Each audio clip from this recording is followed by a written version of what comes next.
अस्सलामुअलैकुम दोस्तों, कैसे हैं आप लोग। उम्मीद करता हूं भाई सभी लोग अच्छे से होंगे, मस्त और स्वस्थ होंगे। एक बार फिर से आप सभी का स्वागत है आपके अपने YouTube चैनल सिटी ट्रैवल 23 में। तारीख है भाई आज 21 अगस्त 2026 और टाइम हो रहा है भाई शाम के 4:47। दिन है भाई आज फ्राइडे का।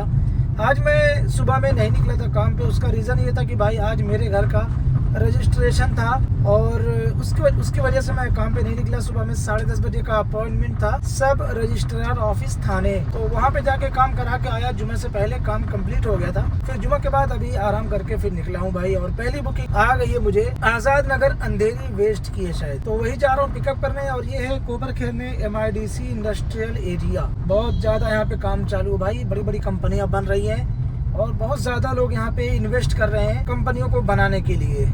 तो भाई जिस भी एरिया में, जिस भी शहर में कंपनी बनती है, बड़े बड़े लोग अपना इन्वेस्ट करते हैं पैसा वहाँ पे, तो वहाँ पे रोज़गार भी आता है, वहाँ पे लोगों को रोज़गार मिलता है भाई। और वैसे भी हमारा जो एरिया है नवी मुंबई भाई, ये बहुत ही ज़्यादा डेवलप्ड एरिया है और यहाँ पे बहुत ही बड़ी बड़ी फार्मा कंपनियाँ हैं, इलेक्ट्रिक कंपनियाँ हैं यहाँ पे, और ऐसे ही मतलब बहुत सारी कंपनियाँ इस एरिया में है। रिलायंस का ही अलग पूरा प्रोजेक्ट है यहाँ पे, रिलायंस का।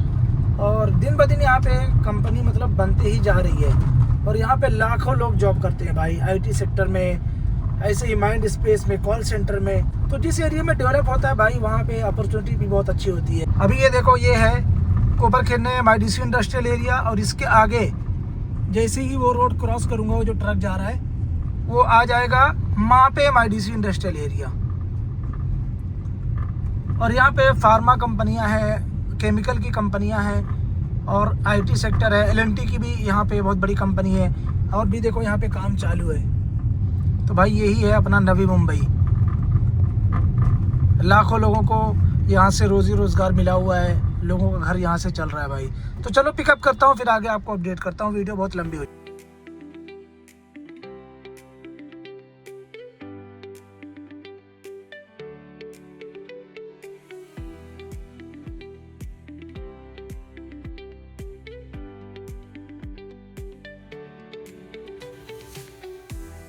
टाइम हो रहा है भाई रात के 9:40। अपनी 3 बुकिंग कंप्लीट करने के बाद मैं आ चुका हूँ सेक्टर 30 वाशी। पहली बुकिंग मैं पिकअप किया था कोपरखेर ने MIDC इलेक्ट्रिक जोन से, उसके बाद ड्रॉप किया उसको मैं आजाद नगर अंधेरी वेस्ट में। डिस्टेंस था भाई 30 किलोमीटर। इसमें मुझे पैसा मिला था 827 रुपया। टाइम लगा था 1 घंटा 53 मिनट। अंधेरी वेस्ट में ड्रॉप करने के बाद तुरंत मुझे एक बुकिंग आई थी चकाला अंधेरी ईस्ट की, जिसको मैं ले लिया था भाई। 6 किलोमीटर इसका डिस्टेंस था, 30 मिनट लगा और 341 रुपया मिला। अंधेरी ईस्ट में ड्रॉप करने के बाद वहाँ पे लगभग अच्छी बुकिंग के चक्कर में आधा घंटा अपना वेस्ट हो गया। फिर उसके बाद एक बुकिंग आई मुझे बहुत ही अच्छी सी सेक्टर 30 वाशी की। डिस्टेंस था भाई 21 किलोमीटर से, मुझे पैसा मिला 706 रुपया और टाइम लगा 1 घंटा 17 मिनट। अब यहाँ पहुँच करके मुझे लगभग हो चुका है 20 से 25 मिनट हो चुका है। अगर यहाँ से कोई फोर्ट की बुकिंग आती है या विले पार्ले की या कहीं और की, उस साइड की, मुंबई साइड की आती है, तो मैं जरूर करूंगा बुकिंग। और अगर थाने की आएगी या पनवेल साइड की या डोंबिवली की, तो बिल्कुल भी नहीं करना चाहूंगा। कि आजकल थाने में शाम को 8:30 बजे के बाद कभी भी आप जाओ, 8:30 बजे के बाद एक भी बुकिंग नहीं मिलेगी। जो भी बुकिंग मिलेगी वहाँ से डोंबिवली, भिवंडी, अंबरनाथ, बदलापुर वही मिलेगी। मुंबई या इधर साइड की बहुत मुश्किल है मिलना। शायद आपको विवियाना मॉल से मिल जाए, बाकी पूरे थाने में कहीं से नहीं मिलती। तो देखते हैं, अगर कोई अच्छी बुकिंग आती है तो आगे कंटिन्यू करेंगे, वरना बुकिंग का एंड करके आपको आगे का अपडेट करेंगे और आपके कुछ सवालों का जवाब जरूर देंगे।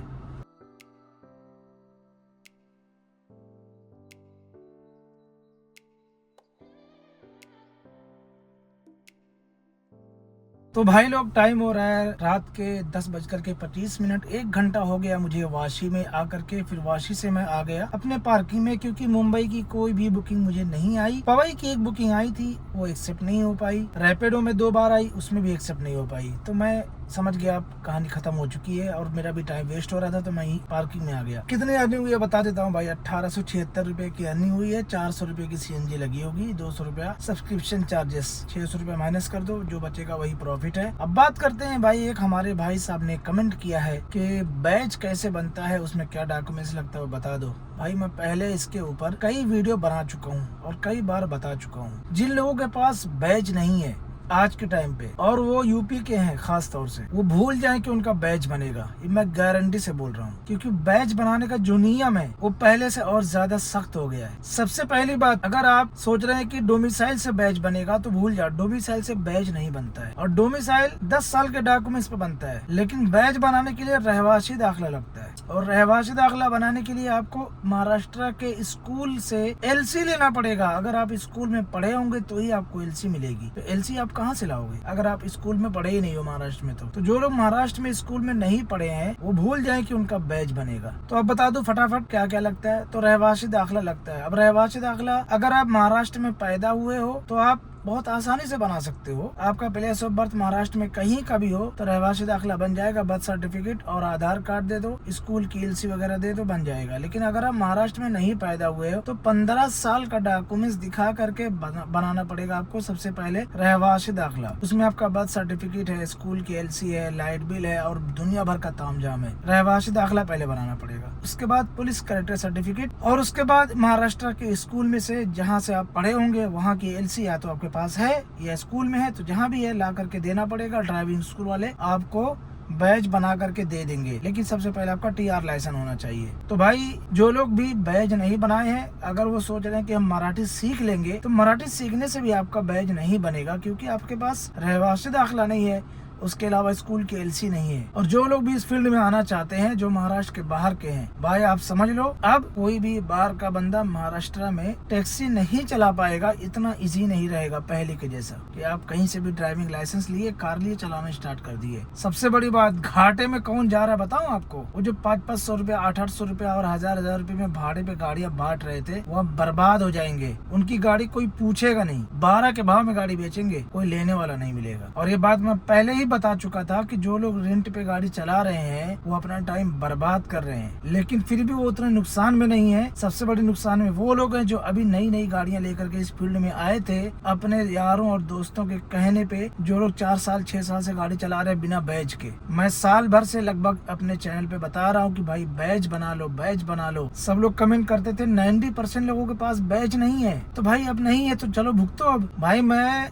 हाई कोर्ट, सुप्रीम कोर्ट की जो प्रोसीडिंग होती है ना, उसको मैं सुनता हूँ। हाई कोर्ट और सुप्रीम कोर्ट के जो जजमेंट होते हैं उसको मैं सुनता हूँ, बहुत ध्यान से सुनता हूँ। उसमें हमारे लिए क्या आया, हमारे लिए क्या गया, सब हमको पता होता है। और मेरी वीडियो में मैं कभी किसी को धोखा नहीं देता और न झूठ बोलता हूँ। चाहे मेरी कोई वीडियो देखे या ना देखे, मैं सब्सक्राइबर और व्यूवर्स के लिए कभी किसी को लालच और धोखे में नहीं रखता। तो अगर जेन्युइन चीज देखनी है, जेन्युइन चीज पता करनी है, तो मेरे चैनल पे आप लोग बने रहें। और चैनल पे नए हैं तो चैनल को सब्सक्राइब भी करें और वीडियो को लाइक भी करें, और अपने ज्यादा से ज्यादा दोस्तों के पास शेयर कर दें जो इस फील्ड में काम कर रहे हैं और जो अभी तक ये गलतफहमी अपने दिमाग में रखे हुए हैं कि उनका बैच बन जाएगा। तो भूल जाए, नहीं बनेगा। अपना ख्याल रखें, अपना कीमती वक्त बर्बाद ना करें। अस्सलाम वालेकुम।